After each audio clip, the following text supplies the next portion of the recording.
Alberta has one of the highest rates of domestic abuse in the country. We think we haven't been touched by it. And the truth is that it's so prevalent that most of us on some level, whether it's a sister or a friend, we've seen it.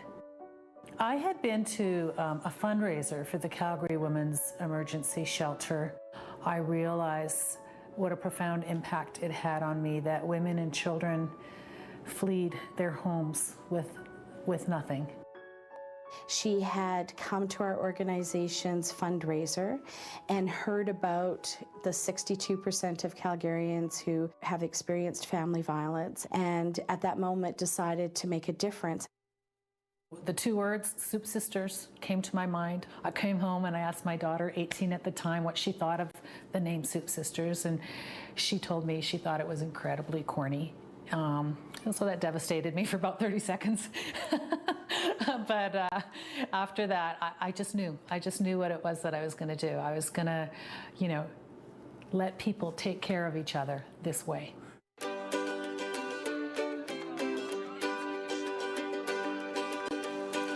For 3.5 years now, we've been supplying the Calgary Women's Emergency Shelter with about 500 bowls of soup every single month. Soup Sisters started in March of 2009 here in Calgary, and within about 6 months you couldn't get into a Soup Sisters event anymore.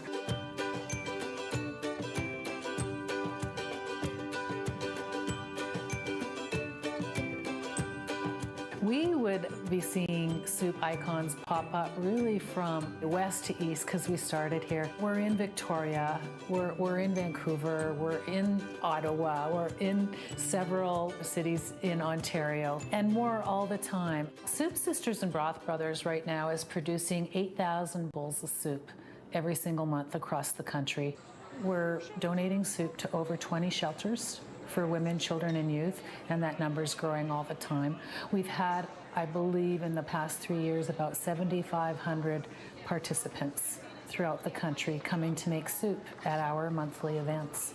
We're here to have fun, and it's for a good cause. So. The first thing that happens when a group comes to one of our events is we take the opportunity to provide a bit of an education about who we're supporting, and we think that's really important. We have a very, very simple mandate, and that is to nurture and nourish women and children whose lives have been affected by domestic abuse. We don our aprons, and the sound of chopping just begins to permeate the room. People break into groups, and we make a 15-liter pot of soup, and it's the same recipes that we follow across the country. The recipes have been compiled over the last few years and been submitted to us by participants. At the end of the night, when they see all of these bowls of soup or containers being ladled with the most beautiful fresh soup you've ever seen, I've seen people, including myself, move to tears. In a very hands-on way, you are creating soup that will actually go directly to women and children who are living with family violence.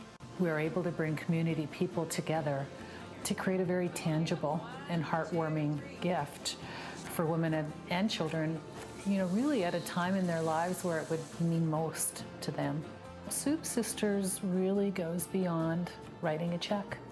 We don't ask you to dig deep into your wallet. We just ask you to come out and actively do something with us and produce an amazing result, which yields hundreds and hundreds of bowls of soup.